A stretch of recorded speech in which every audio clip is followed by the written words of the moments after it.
Assalamualaikum. Selamat datang di channel kami. Kisah ini diangkat dari kisah nyata kehidupan sehari-hari yang penuh tanda tanya. Sebelum lanjut ke cerita, jangan lupa untuk subscribe channel ini agar dapat terus menghibur Anda semuanya. Terima kasih. Malam itu, hujan rintik-rintik membasahi jalanan kota. Seorang pria mendorong gerobak baksonya menyusuri ganggang kecil, sesekali membunyikan kentongan kecilnya. Tuk, tuk, tuk. Aroma kuah panas bercampur dengan dinginnya udara malam, menarik perhatian beberapa pelanggan setianya. Namun, di kejauhan, seorang pria berseragam cokelat mengamati dengan sorot mata penuh niat buruk. Bribka Rudi tersenyum miring. Lagi-lagi si tukang bakso itu, gumamnya. Sudah beberapa kali dia meminta uang keamanan dari pedagang itu. Biasanya, korban-korbannya akan tunduk dan menurut. Tapi ada yang aneh dengan pria ini. Tidak pernah menolak, tapi juga tidak terlihat takut. Malam ini, Rudi berniat memberi pelajaran. Dia berjalan mendekat, menyeringai licik. "Hei, jualan lancar?" tanyanya dengan nada mengejek. Si penjual bakso, Adi, hanya tersenyum tipis. "Lumayan, Pak," jawabnya tenang. Rudi mengangkat dagunya. "Bagus, berarti ada lebih buat saya malam ini, kan?" Tapi Adi tetap tak menunjukkan rasa takut sedikit pun. Justru, ada sesuatu di balik tatapannya yang membuat Rudi merasa tidak nyaman, seakan dia yang sedang diawasi. Bribka Rudi adalah anggota kepolisian yang dikenal sebagai raja jalanan di daerah itu. Dengan seragamnya, dia memeras para pedagang kecil, meminta setoran mingguan dengan dalih keamanan. Siapapun yang berani melawan akan merasakan bogem mentah atau diganggu dagangannya. Baginya, jabatan adalah alat kekuasaan. Hukum itu hanya berlaku untuk orang-orang lemah. Tapi satu hal yang tidak disukainya adalah ketika ada seseorang yang tidak takut padanya. Adi tampak seperti pria biasa, dengan gerobak bakso sederhana dan wajah ramah yang selalu tersenyum. Dia jarang berbicara banyak, lebih suka mengamati keadaan sekitar dengan tenang. Namun, ada sesuatu yang berbeda dari caranya bergerak. Terlalu terlatih untuk seorang pedagang biasa. Di balik apron sederhana dan tangan yang tampak terbiasa memegang sendok sayur, tersembunyi sesuatu yang tidak pernah diduga oleh Rudi. Adi bukan hanya sekadar penjual bakso. Dia adalah bagian dari operasi rahasia yang siap membalikkan keadaan. Hujan mulai reda, meninggalkan jalanan yang masih basah dan berkilau di bawah lampu jalan yang temaram. Adi terus mendorong gerobaknya, seolah tak terganggu oleh kehadiran Bribka Rudi yang berjalan di sampingnya. "Jadi, berapa yang bisa kau kasih malam ini?" tanya Rudi dengan nada santai, tapi penuh tekanan. Adi menghentikan langkahnya. Ia membuka laci kecil di gerobak, mengambil beberapa lembar uang, lalu menyerahkannya dengan tenang. Rudi mengambilnya, mengamati jumlahnya, lalu mendengus. "Sedikit sekali, Dik. Kau pikir ini cukup buat saya?" Tanpa menunggu jawaban, Rudi menjambak kerah baju Adi dengan kasar. "Kau pikir bisa jualan di sini tanpa bayar UPT yang layak?" bisiknya dengan suara penuh ancaman. Namun, yang membuat Rudi jengkel adalah ekspresi Adi. Bukan ketakutan yang terlihat di wajahnya, melainkan sesuatu yang jauh lebih mengganggu, ketenangan. Adi menatapnya lurus-lurus, seolah sedang menilai sesuatu. Rudi semakin geram. "Jangan sok berani kau." Ia melepaskan cengkeramannya dengan kasar, mendorong Adi ke gerobaknya hingga hampir terbalik. Kuah panas bergejolak dalam panci, nyaris tumpah ke jalan. Beberapa warga yang melihat kejadian itu hanya bisa menunduk, tak berani ikut campur. Semua orang di daerah itu tahu betapa berbahayanya Bribka Rudi. Tapi lagi-lagi, Adi hanya membetulkan kerah bajunya dan menghela napas pelan. "Saya cuma jualan bakso, Pak," katanya datar. "Bukan cari masalah." Rudi mencibir. "Bagus kalau begitu. Minggu depan bawa lebih banyak uang." Ia berbalik pergi, meninggalkan Adi yang masih berdiri di tempatnya. Namun, ada satu hal yang tidak disadari Rudi. Saat dia melangkah pergi, Adi menggeser sedikit apronnya, memperlihatkan sebuah emblem kecil yang tersembunyi di baliknya. Lambang Kopassus. Mata Adi menyipit. Bribka Rudi tak tahu bahwa malam ini dia baru saja mengancam orang yang salah. L. Rudi berjalan pergi dengan langkah penuh percaya diri, meninggalkan Adi yang masih berdiri di samping gerobaknya. Para pedagang dan warga sekitar yang menyaksikan kejadian itu hanya bisa menunduk dan buru-buru kembali ke kesibukan masing-masing, tak ingin terlibat masalah. Namun, berbeda dengan pedagang lainnya yang biasanya gemetar ketakutan setelah diintimidasi, Adi tetap tenang. Dia merapikan kembali gerobaknya, memastikan panci kuah baksonya tidak tumpah, lalu melanjutkan perjalanan. Dari sudut gang, seorang pria tua, seorang pelanggan tetap, mendekatinya. "Kau baik-baik saja, Di?" tanyanya dengan suara pelan. Adi tersenyum tipis. "Tak apa, Pak. Cuma angin malam lewat." Pria tua itu menghela napas berat. "Kau harus hati-hati. Polisi itu bukan orang yang bisa diajak bercanda. Dia sudah membuat banyak pedagang di sini sengsara." Adi hanya mengangguk. "Tapi kau berbeda," lanjut pria itu sambil menatap Adi penuh selidik. "Kau tidak takut seperti yang lain. Ada sesuatu dalam cara kau menatapnya tadi, seperti kau sedang mengamati mangsa." Adi tersenyum samar. "Saya hanya penjual bakso, Pak. Tapi kalau ada orang yang berbuat sewenang-wenang, pasti akan ada saatnya mereka mendapat balasan." Pria tua itu diam sejenak, lalu mengangguk paham. Ada sesuatu dalam sorot mata Adi yang membuatnya merasa bahwa pemuda ini bukan sembarang pedagang. Adi melanjutkan langkahnya, mendorong gerobak dengan tenang. Di kejauhan, sepasang mata mengawasinya dari dalam sebuah mobil hitam yang terparkir di ujung gang. Seseorang sedang memperhatikannya, dan Adi tahu itu. Malam semakin larut. Adi masih mendorong gerobaknya, tapi kali ini dengan tujuan yang berbeda. Dia tidak sedang mencari pelanggan, dia sedang menunggu. Gerobaknya berhenti di sebuah tikungan sepi, jauh dari keramaian. Lampu jalan yang redup membuat suasana semakin mencekam. Ia meraih ponselnya dan mengirim pesan singkat. Target terpancing, bersiap di posisi. Tak butuh waktu lama sebelum langkah berat mendekat dari kejauhan. Bribka Rudi muncul dari balik bayangan. Kali ini tidak sendirian. Dua pria berseragam preman mengikutinya dari belakang. Adi menoleh, menatap mereka sejenak sebelum kembali sibuk dengan mangkuk-mangkuk bakso yang tengah disiapkannya. "Kau pintar ya," Rudi berkata sambil melipat tangan di dada. "Kau pura-pura menurut, tapi aku tahu kau menyimpan sesuatu." Adi hanya tersenyum tipis. "Saya cuma jualan bakso, Pak, tidak lebih." Rudi tertawa kecil lalu memberi isyarat pada dua anak buahnya. Salah satu dari mereka meraih wadah uang di gerobak dan mengeluarkan semua isinya. "Jualanmu laku keras malam ini, ya?" Rudi berkata sambil menghitung lembaran uang. "Sayang sekali, kau harus bayar denda karena berani membantah saya." Tapi kali ini, Adi tidak membiarkan mereka mengambil uangnya begitu saja.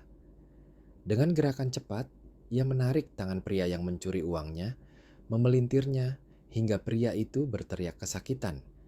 Bribka Rudi terkejut. "Kurang aja."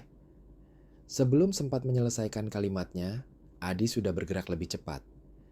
Dalam sekejap, ia mengunci tangan pria kedua dan membantingnya ke tanah. Rudi mundur selangkah, tak percaya dengan apa yang baru saja terjadi. "Kau siapa sebenarnya?" Suaranya mulai goyah. Adi menatapnya dengan dingin. "Saya sudah bilang, saya cuma penjual bakso." Namun, kali ini Rudi tahu bahwa dia sedang berhadapan dengan seseorang yang jauh lebih berbahaya dari yang ia duga.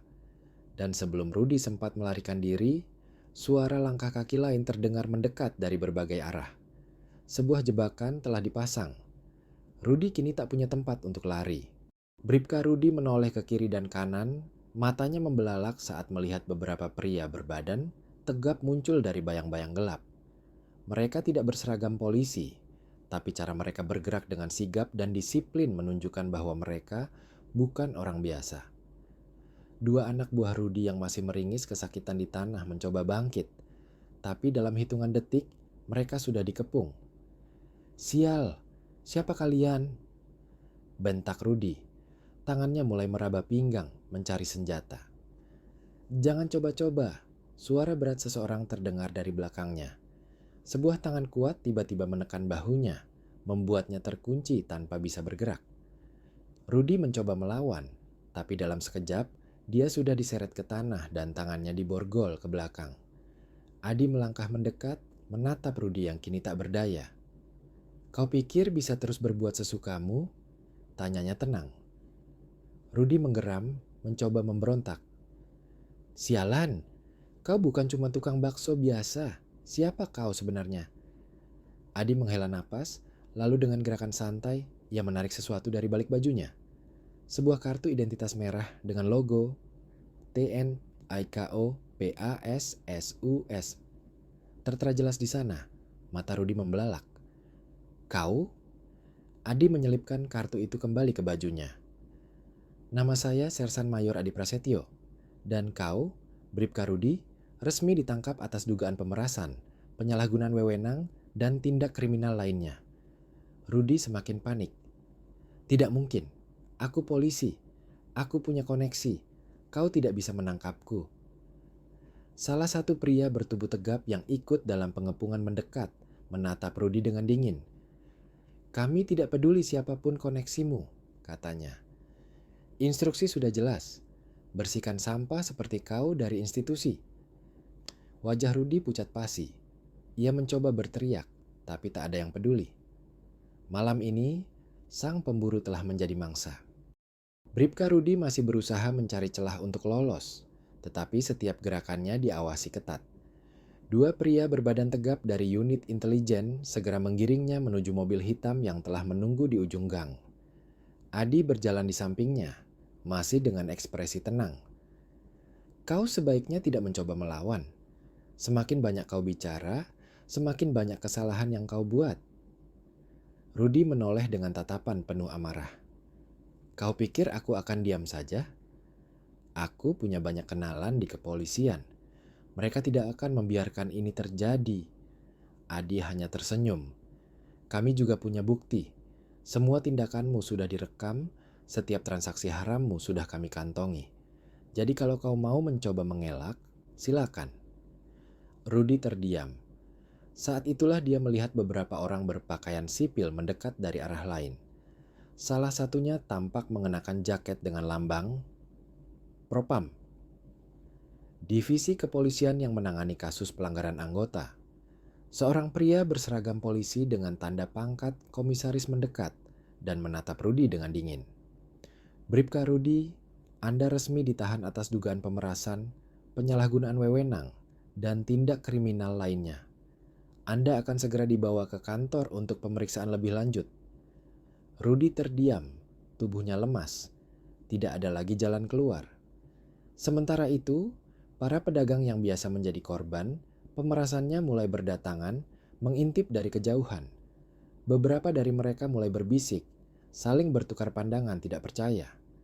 Si penjual bakso yang selama ini mereka anggap sebagai orang biasa, ternyata adalah seorang intelijen yang berhasil menjebak sang pemeras. Adi menatap Rudi untuk terakhir kalinya sebelum pria itu dimasukkan ke dalam mobil. "Selesai sudah," gumamnya pelan. Tapi ia tahu ini baru permulaan.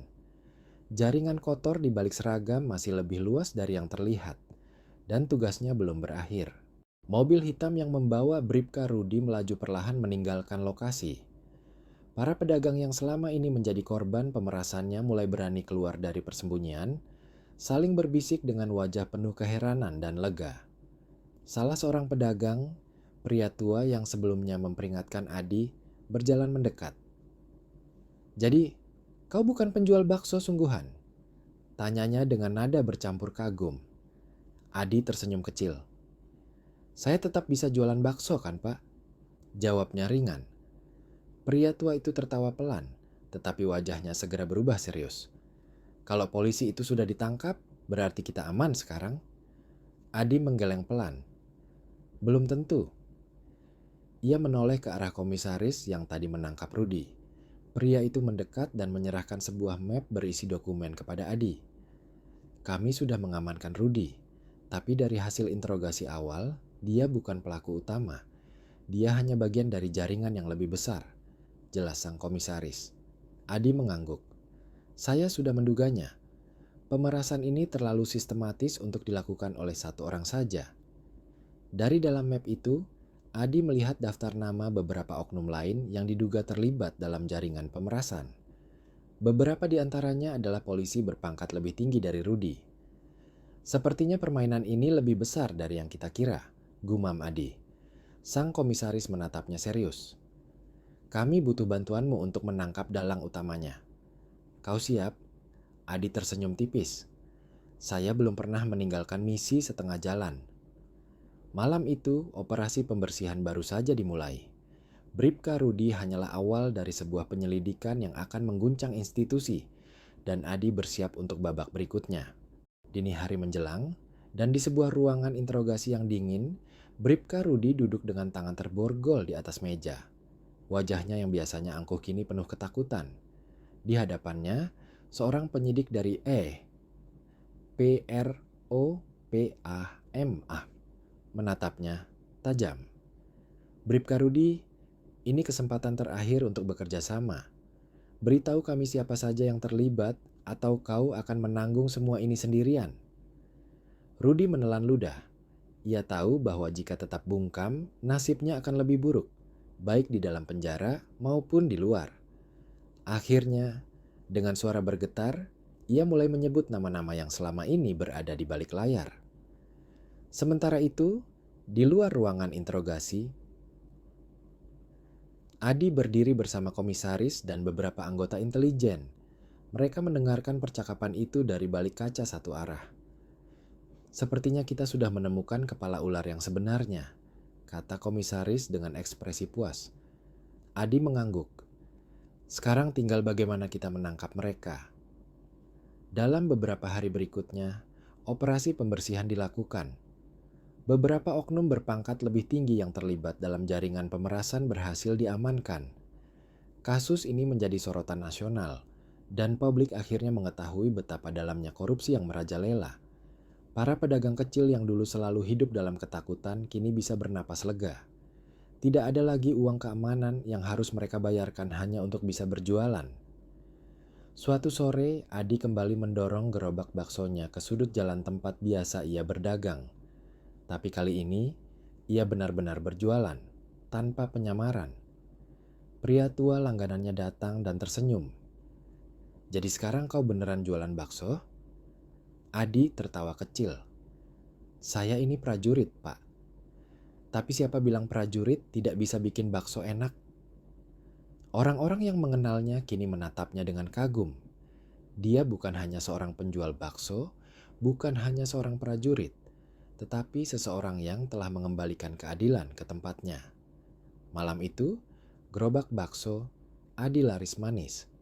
Dan di suatu tempat, kejahatan kembali merasa terancam. Tamat.